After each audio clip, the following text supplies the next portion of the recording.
there, thanks for downloading the show. This is Garden Fork Radio. It's me, Eric, with my friends, talking about kind of eclectic DIY. We talk about stuff we like, and it's usually cool stuff. And today, my friend Will from the Weekend Homestead YouTube channel is here. Hey, man. Hey, how are you doing today? I'm good. You are on fiber optic internet in the middle of nowhere.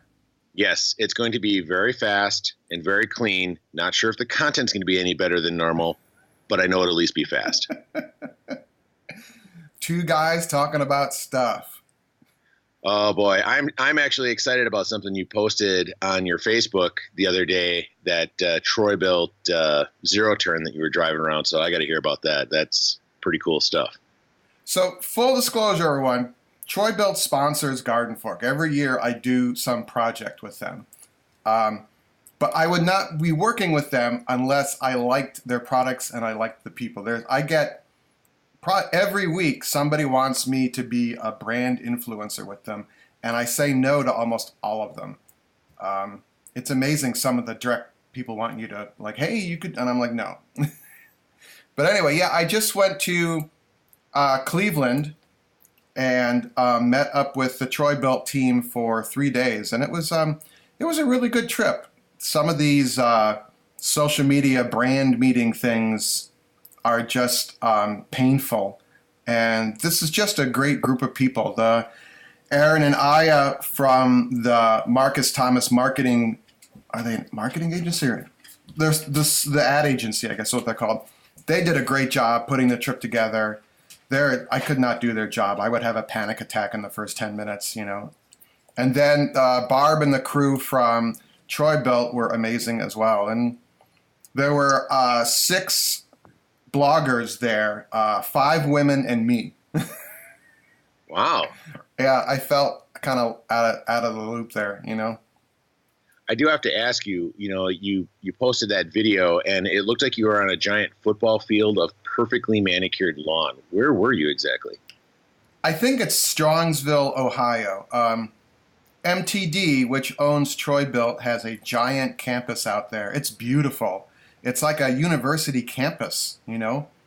And they have different sections of grass to test all their outdoor power equipment on. And so we're just driving down this road, and you can see the different kinds of grass. You know, the thick-bladed grasses like fescues. I think fescues are the thick ones. Yep. Thin-bladed grass, drought-tolerant like zoysias and stuff. And it's this, I guess it's kind of like those satellite images where you look at kind of farmland and all the fields look different. It was like that, but these giant patches of grass, and they brought out all this equipment and they let us drive them around. That makes sense. I mean, I'm guessing they have probably a course to test out the weed eaters, and they have somebody bring in a bunch of leaves to test out the leaf blower and all that stuff. So having a big field of grass to test out lawnmowers makes sense. What they also brought us to was their testing facility, and I'll link to the video, but they just made a really cool Facebook and YouTube video about their testing facility, and they beat the heck out of their machines before they sell them. And we got a tour of the place. Some of the stuff I couldn't take pictures of, but they have a room that goes down to like Arctic or Antarctic temperatures and wind and stuff. It's like this weather chamber, and there is a lawnmower starting up and shutting off, starting up and shutting off in this like looks like a meat cooler but much colder, you know. And then they had a shake table which looked like something to make you really seasick, you know. And they're just shaking the heck out of a tractor, you know, like a lawn tractor, you know. And then they have this other room where you walk in and there's this, looks like a 1-inch steel rod sticking up out of the floor. And they push that down and it's spring actuated, and they have a little lever. And they run a lawnmower over that with the blade spinning. And then they pull the lever and that pin shoots up and the lawnmower blade catches it. And they study what happens to the blade. And there are I don't know if the regulations or guidelines about that blade should not shrapnel out and hurt anybody, and whether the blade will shred and save the crankshaft shaft. It was very interesting. They don't just make stuff and throw it out on the sales floor. They test it. I was really impressed by it. They have a sound room because they want the machines to be as quiet as they can, yet giving a good performance, you know? So you feel like maybe this is where the Beatles played. They're in this room, and it has all those kind of triangular wall. On the wall is not flat. It's all kind of in these triangles. It looks like I don't know if you've ever been in a sound studio, one of those super quiet ones. There's a bunch of microphones hanging down, and I was pretty impressed with all that. And I would love to work there. Did they have the floor where the floor is like elevated a foot off the ground and then you're standing kind of on like a mesh because the triangles are underneath it also, or was it like a flat floor? It's well, in what part?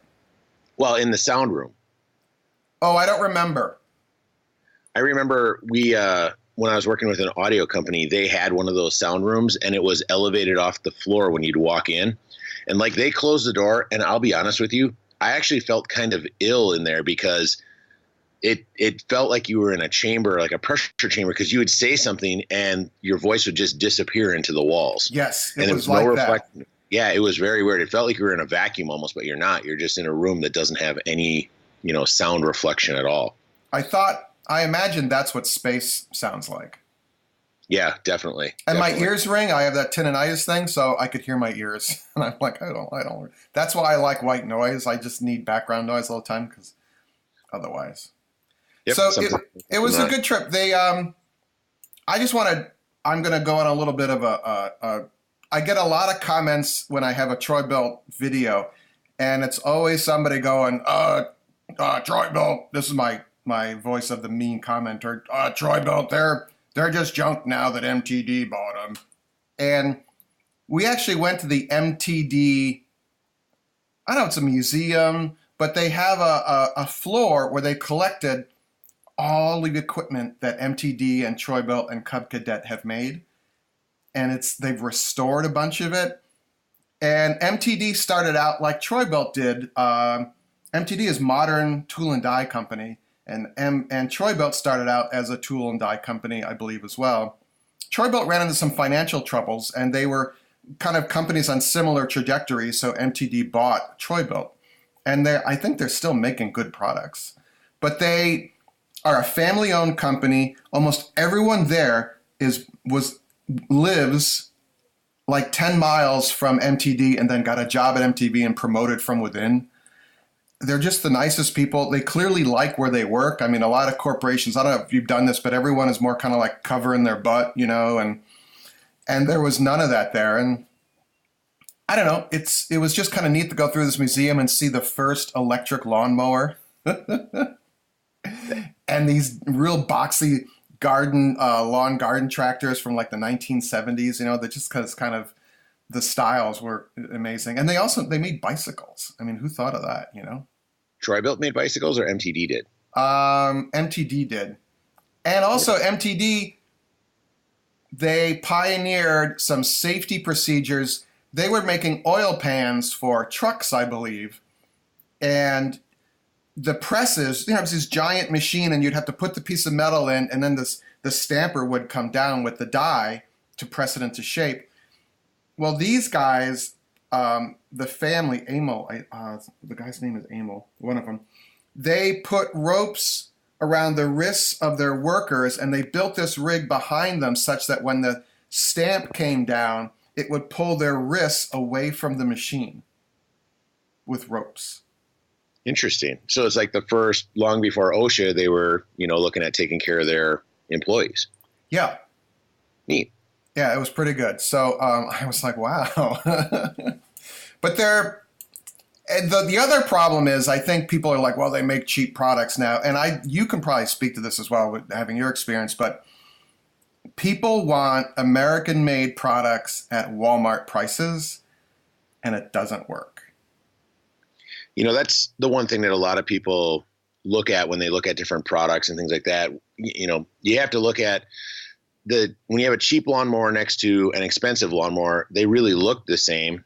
In all reality, they both cut the grass the same, but where you see your differences are they using 14 gauge metal versus 18, or are they, reinforcing the blade somehow, or all those little things, or putting a clutch in so that then if like that rod comes up and hits the blade, does it spin to the clutch so it doesn't shear and destroy your lawnmower? So if on accident you hit a stump while you're mowing your lawn or a rock, you don't wreck your lawnmower, and instead you just have to replace a $3 part instead of a $300 lawnmower. So, I mean, those are the things that people really don't see when you start looking at the prices of lawnmowers. And I know MTD and Troy-Bilt, I don't get paid by those guys to say anything, but I know that if I've looked at their products in the past, they've always used a little bit higher grade steel or a little bit, better bolts, or instead of using a 3/8 bolt, they use a 1/2 inch or something like that.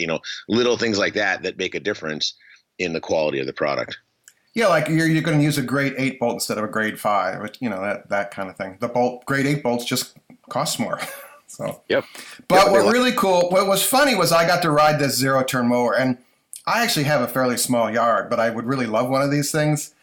And the video I put on Instagram is me going in a straight line and smiling and going, hey, look at me, Erin Spain from it's erinspain.com. Really super great DIY blogger who you would not know has 3 young boys, But just tireless, amazing energy there.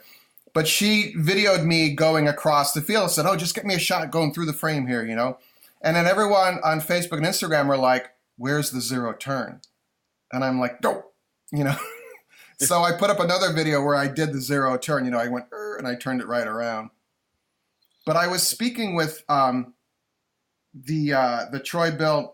They are the training reps. What's the word I'm thinking of? They're the guys that know the equipment inside and out, and they train the people at Home Depot or at Farm and Fleet or whatever. Rob Sample and Sean Brunger, I just looked up their names here. And they're telling me about this zero turn. It's a 42-inch deck, and it's $2,500. And it's a consumer level zero turn.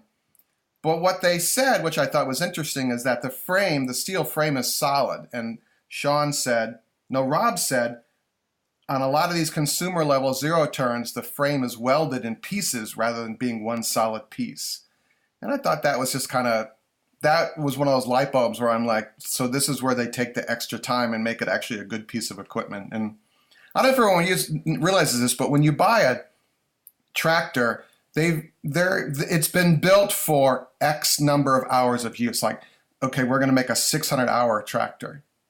And that's what they set out to do, be it a giant farm tractor or, your yard tractor, I guess that's the thing. That's the very point that we were just making, which is it's little things like that. Like you look at 2 lawnmowers next to each other, and this one has, unibody construction where it's all one piece versus this one's been welded together. Well, every one of those welds they put in weakens the structure or has a potential spot where it could break versus a solid unit where it's going to hold up a lot longer. And I think those are the little things that a lot of companies like Troy-Bilt put into their equipment where they don't cut that corner and go, hey, we could make 6 different little pieces and weld them together and it would be cheaper versus making this one unibody construction frame.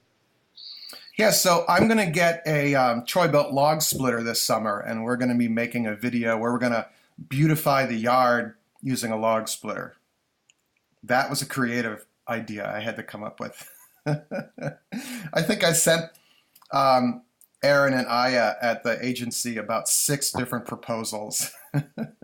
Did they, I guess my question going back to, remember Troy-Bilt had that one unit where it was one motor and then you could get a lawnmower or a pressure washer or... Yeah, I have it. It's the Flex. Yeah. Did they ever come out with the log splitter attachment for that? Yes, I have a video about it because I have the log splitter. What I want the bigger log splitter because it has a little trailer with a trailer hitch. Oh, you could pull it with your quad. Right, because a lot of my buddies basically up here, and we'll talk more about this when we talk about the tractor I just bought. We share equipment, and I really like the Flex log splitter, but it's difficult to get into your car. And none of us own a truck. So I thought, if I have this, I could hook it up to the quad and go way up into the woods and split wood right where you drop the tree, or my buddies could come borrow it because then I can borrow their equipment, that kind of thing. So the flex log splitter is going to stay near the firewood shed, and the new one I'm getting is going to be like the mobile splitting unit. Because around town here, they're cutting trees along all the utility lines. Sure. And if the property owner doesn't want the wood, you can go get it. Having a log splitter you can take out into the field, there's a lot of times you cut down a tree and there's no way you're going to be able to move the logs, versus if you split it up into chunks, it's very easy to throw into a small trailer and then haul it out a little at a time. So having a log unit is pretty key. Yeah.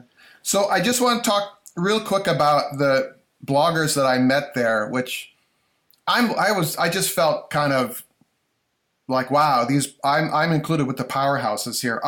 Mary from the House That Lars Built, which they're huge on Pinterest and Facebook and Instagram.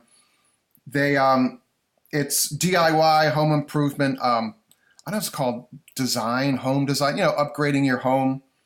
And then Rochelle Greer, who I've worked with before, she's been on the podcast, from Pith and Vigor. She's a garden designer expert. And now she is also a host on the Home Shopping Network, talking about plants. Hello. Neat. Then there's Eric. There's me. Serana from Thrift Diving. She has a YouTube channel where she just takes like a beat up piece of furniture and fixes it up. Right now, I think she's repairing her raised bed garden. Just super energy. Mary as well. I learned a lot from them. Just being, we would have, breakfast, lunch, and dinner together and talk kind of shop, Erin from the Erin Spain blog, brilliant. And just the Instagram expert. I learned a lot from her. And then Sarah from Ugly Duckling House, who I kind of felt is very much like Garden Fork, just kind of hands-on. Hey, let's try this. She was using a backhoe the other day. She just rented one and went out and used it, Wow. So it's she is called Ugly Duckling House. And then on Instagram, she's Ugly Ducking DIY. But she has an older home that she's fixing up and documenting it all. And I thought that was pretty cool. So that's pretty neat.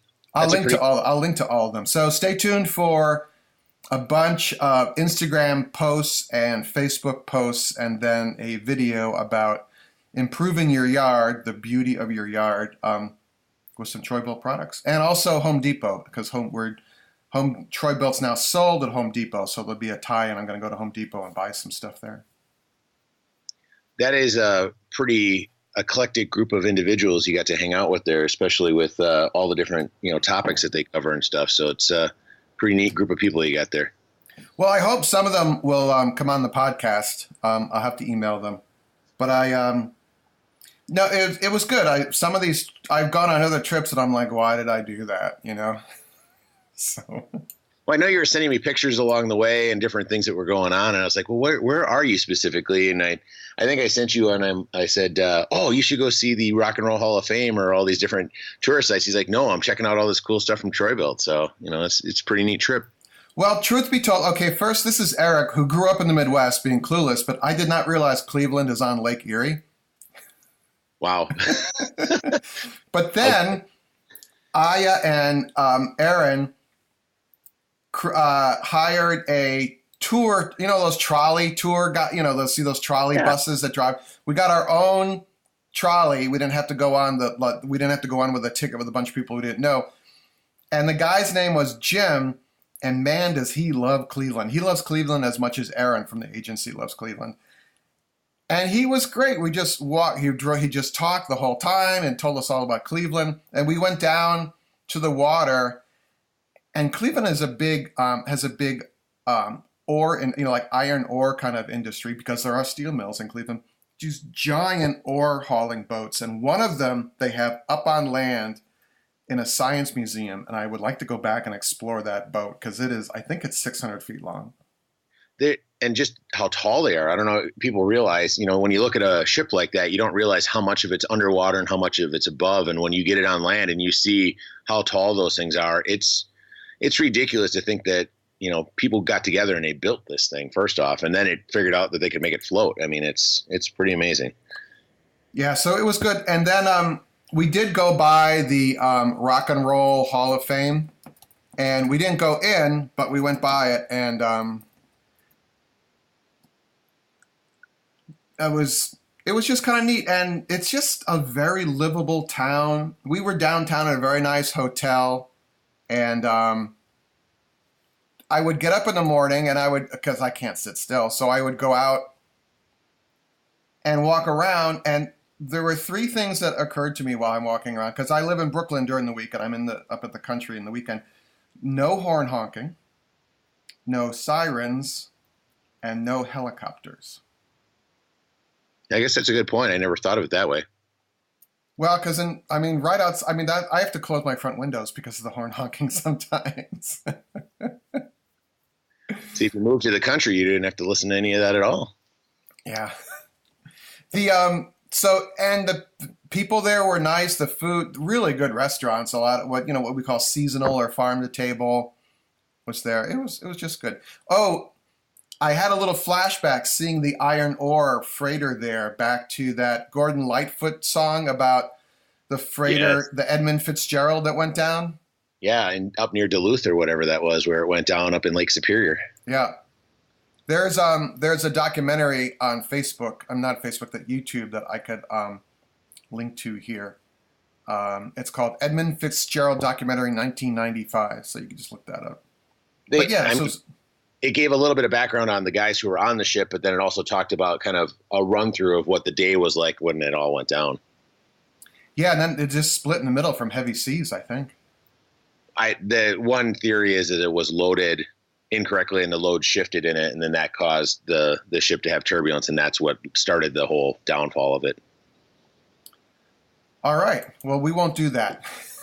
But I think it's called Lolly the Trolley was the company that did the tour, and it was good. Actually, there's a Instagram story of that. I'll post it in the video feed as well. On Instagram and Facebook. Just a super nice guy. I think he's pretty much retired and just happy to show people Cleveland. So that was a lot of fun. So, interesting fact about the Rock and Roll Hall of Fame. I know you guys went past it, but you know how it looks like it's a one-story building overall? It's actually 5 stories on the inside of it. And when you go in, you're actually going in at like kind of level number 2, and then it goes down a number of levels, and you kind of weave through it as you're going. A couple of years ago, we got a chance to go when some people were getting inducted in the Rock and Roll Hall of Fame, and we got to go on the tour and the event and all the festivity stuff, and it was really interesting on the inside because they even let you see some of the behind the scenes of what it's like to be backstage and what it's like to, be in the shoes of the rock stars as they kind of go through this whole journey that they're on. Yeah, evidently. It was designed by I.M. Pye, who just recently passed away, the architect. And viewed from above, it looks kind of like a record player. Yep. Little thing. I remembered that from the tour. So, that was fun. So Erin, she's the big Cleveland booster. We got a little bag of, goodies when we got to the hotel, and was a Cleveland t-shirt was in there and Cleveland mustard. And the mustard's in my fridge right now. I don't have the name in front of me. But I will be featuring Cleveland mustard in some food shows. So nice. So changing gears for a second. Yeah. You send me a text message and a phone call one day and say, hey, what do you know about a John Deere backhoe tractor? And all of a sudden we started this conversation about it. And then you sent me a picture of one and said, look what we got. And I'm like, whoa, okay, let's talk about this. So what did you end up getting? Because Troy-Bilt doesn't make these. I bought a used John Deere 1050 tractor, which is a 3-cylinder, 37-horse diesel with a Yanmar engine in it. And it has a backhoe and a front end loader. But I could not afford one myself. So me and, I was talking about the community tool thing I have with my friends here. Yep. Me and 2 friends who I trust, who I've known for a while, went in and bought the tractor for all 3 of us, and we're going to share it. Have you dug anything up with it yet? Oh, yeah. So the thing is it's even used, an older used tractor is very expensive. So we went in together with it. I'm going to make a video about it. How to buy a used tractor, because we've had a little hiccups along the way, and I've learned a lot. So stay tuned for all that. So the big one. All three of us needed a tractor for projects, but we couldn't quite rationalize buying one solely because, you'd like, look, I can hire someone to dig this hole, or if I had a backhoe, I could just dig it myself, kind of thing. So it worked out well.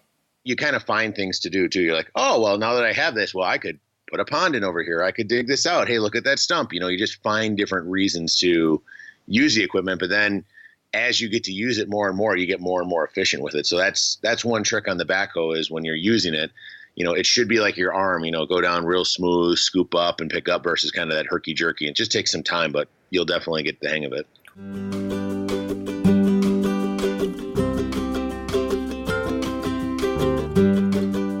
Hey, real quick here. I was wondering if you wanted to join the Garden Fork email list. It's Maura Eric. I don't know if you want that or not.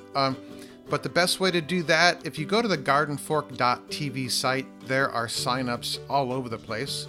There should be one on every page. Also, in the show notes for this show, if you're listening to it in the iTunes app or one of the other podcast apps, to click on the little text thumbnail of the show and the notes will pop up and there's a link in there. Or just go to gardenfork.tv and there should be a sign up there. All right? Thank you.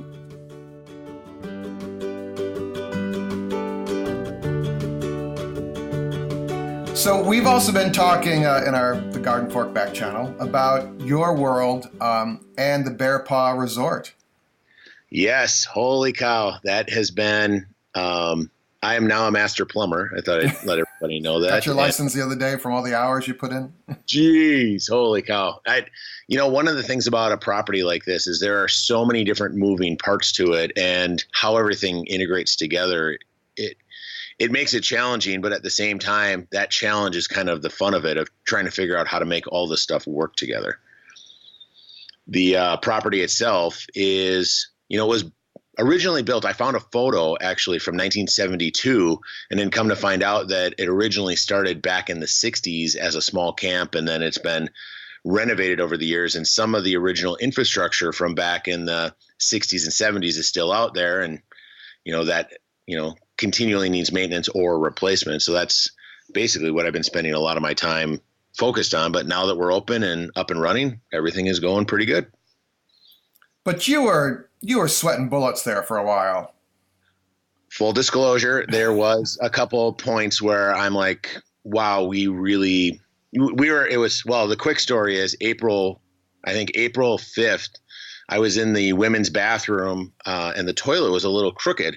And I started to move it a little bit, and all of a sudden the tile gave way and the pipe gave way underneath, and it basically, I don't want to say fell in the basement, but fell in the basement.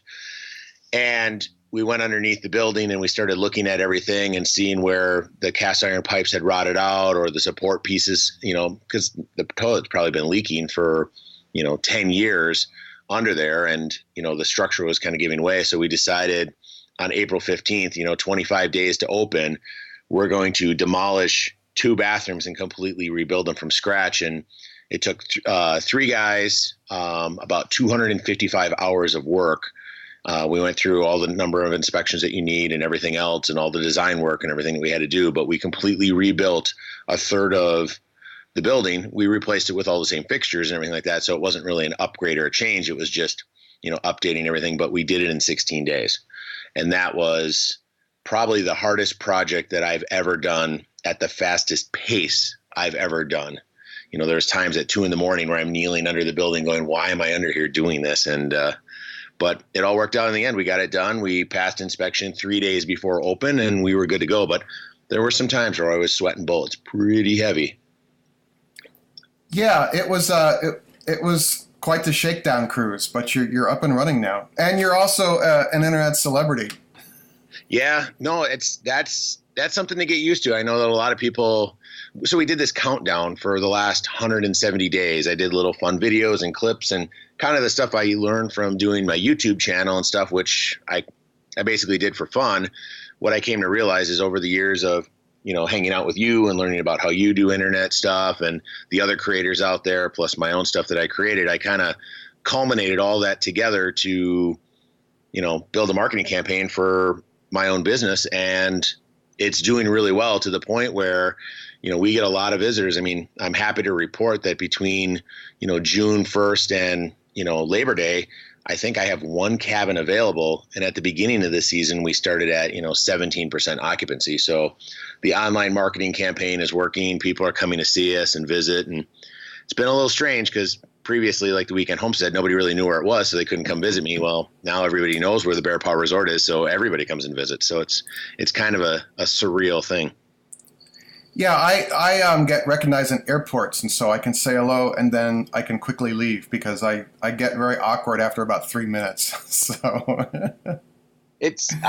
I'm now in the, I've come to realize I thought I was in the resort business, and in all reality, I'm in the people business. That's what it is, having people come, be a good host to them, make sure their needs are met while they're there, make sure their family has a good time and they have good memories, because then they're most likely going to come back, whether it be they're staying in the cabins, campsites, and any of the seasonal sites, or, using the docks or even the bar restaurant. All of those little components all at the same time are, all kind of come together to give a good experience. And I think we're doing it right, because, people are responding. The restaurant's always full on the weekends, and all of our sites are booked out, and, people are happy to come see the place. So it's, I feel like we're doing the right thing.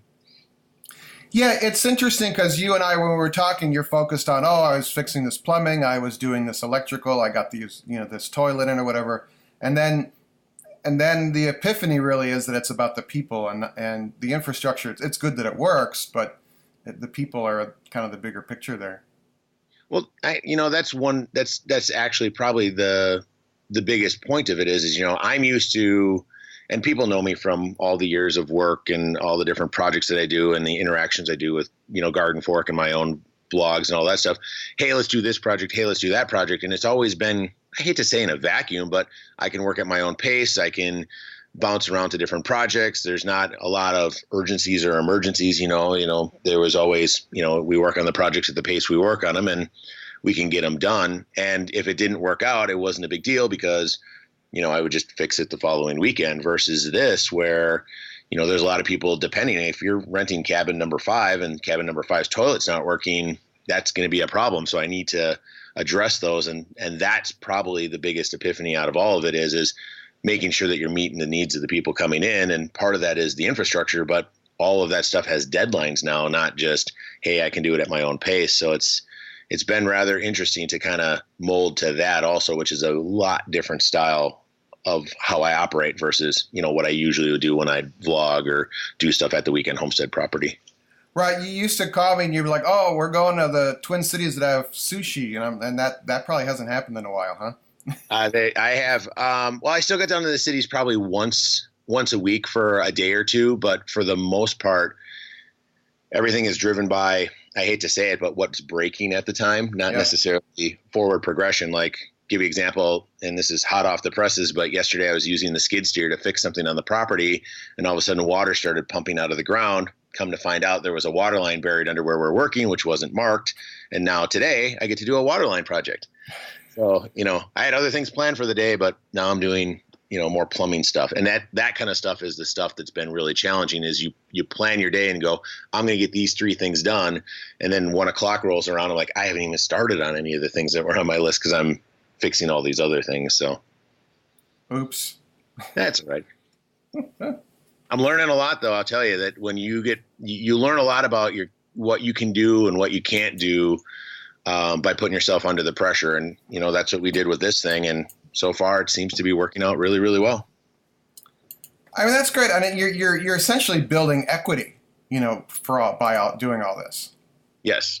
Well, that's the thing too, is, I kind of questioned to myself, we did inspections back in October and really understood where the property stood at that point. And I knew what I was getting into. I full disclosure, I knew that there was issues. I knew that things were broken. I knew that, everybody has different styles. Like, to talk about plumbing for a second, there were some spots where I had iron pipe that went to copper, that went to PVC, that ended up at PEX at the fittings, because over the last 40 years, depending on what was available to fix, all this stuff was cobbled together.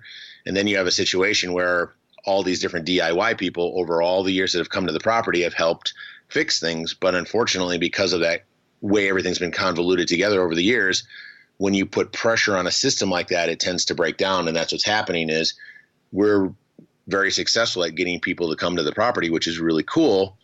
But at the same point in time, it's putting a lot of stress on the infrastructure, which then causes it to break. So we are in firefighter mode more than, forward fixing mode.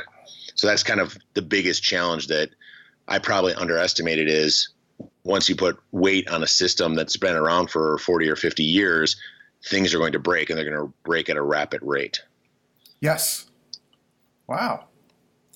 So I have one more piece of good news, and then we'll let everyone go to work. Perfect. What's that? We have 3 new iTunes reviews for our podcast. Let's hear them. The first is from Sandman 1903. A must for the do-it-yourselfers hiding in all of us. 5 stars.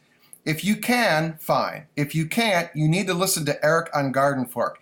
He brings us inspiration from his own experience and his fine guests every week. Fine, except maybe this week's guest. Also, check out his YouTube channel, Garden Fork. That was very nice. You are a fine guest. Well, you're really kind of more than a guest. The only reason we're having this podcast is because Will called me and said, we need to do a podcast. Actually, I let's correct that for a second. You actually sent me a text and said, hey, I haven't heard from you in like 2 weeks. Are you okay? And so you're a good friend in checking up on me to make sure that I'm not laying under a building crying and something like that. So. I have been under a building crying before. I was almost there. Full disclosure. I was almost there at 2 in the morning. Go ahead. At 2 in the morning, I've got, poop and broken pipes and rusted stuff, and it wasn't fitting together. And I had glued a PVC pipe together, and it didn't set right, and it was off by like a 1/4 inch. So I had to take the whole thing apart and do it again. And it was like 2 in the morning. And I was so done. And I'm just like, I don't want to do this anymore. But we got it done. Yeah, I cut open a water main in a rental building, and then in the basement, and I couldn't get it soldered back closed because there was water dripping from somewhere upstairs. And this lady comes down and starts yelling at me because she has a beauty parlor on the 2nd floor. And it's like, but that was Sandman. Thank you very much for that. The next one, eclectic, educational, and fun. 5 stars from Airedale Mike. Mike, did you send me some pictures of your dogs hanging out with you? I think you did. What a great find for a DIY person like myself. Along with Eric's YouTube channel, this man has me trying a host of projects from baking bread to transferring images to wood. Yay! I tune in daily as I walk my dog, searching for the inspiration to try something new. Airedale, man. Yeah, I love that. Very nice. Try this and see what happens, right? Give it a whirl. Deep dive on being handy. 5 stars from Bill West. I grew up as a kid fascinated with the Foxfire books. Oh, and Eric's homespun advice and how-tos reminds me a lot of those books. YouTube channel is also a must. Great info and fun to listen to. Interesting Garden Fork tidbit here. My wife went to Raven Gap, which is where the Foxfire books were written. Really? I'm pretty sure. I'll double check that, but yeah, the Foxfire books, I would read them in the library. Yeah, I love the library anyway. So, now I want to go look at those books again. That's pretty interesting. Neat. Huh. Wow, thank you. Thank you, Sandman, Airedale Mike, and Bill West. That really helps because when we have new reviews, Garden Fork gets surfaced higher in the search results in that. I actually typed in DIY in the iTunes search the other day for podcasts, and Garden Fork, it wasn't the top one. There's all these like super successful, but but I don't know, like 10 down or so was Garden Fork, so that was good. So very nice, very there nice. you go. So Will can be found at the Bear Paw Resort in northern Wisconsin. Go see him. I'll be there till September. Yeah. And YouTube channel is The Weekend Homestead. Also on Instagram, very active on Instagram and Facebook. That's good. I will say this about our Facebook page for the Bear Paw Resort.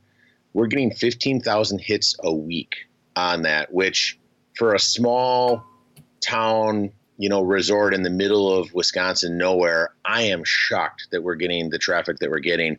It's almost like people are watching the reality show as it unfolds. Because we do a little bit of promotional stuff, but I do a lot of stuff like we're about to kick off the largest construction project we've ever done, and I started posting some of the teaser photos from it, and we've had some awesome response for it. So it's pretty amazing. It just shows you how you don't need to spend money. It takes some time and some creativity, and you can get your name out there. So, I mean, that's the good part of the internet. So, yay for you. Yeah, that if you wanna get people to buy into your brand, and here's a quick social media marketing thing, do a countdown, because the closer you get to the countdown, the more people will want to see what happens. So we did, the 100-day countdown to grand opening, and as we got closer, more and more people got invested in I watched the last 10. Now let's keep watching and seeing what happens. Does he make it to the countdown or not, or whatever? And it was amazing how many people were supporting us towards the end and cheering us on to get across the finish line to get the place open. Your own version of Game of Thrones. I have never even seen that show. Neither have I. You and I are the only two. I guess so. I mean, I'm sorry everybody was disappointed about the dragon show or whatever it was. Or the coffee cup. Yeah, I don't know anything about it. I don't get it. All right, everyone. Thank you for your time here. Thank you for taking a minute and downloading the show. And if you go to iTunes and write a review, that'd be really cool. So go make it a great day. Go do cool stuff, and then please email us about it. It's radio@gardenfork.tv. radio@gardenfork.tv. Thank you, Will. Awesome. Thanks for having me. Garden Fork's theme music is used under license from uniquetracks.com.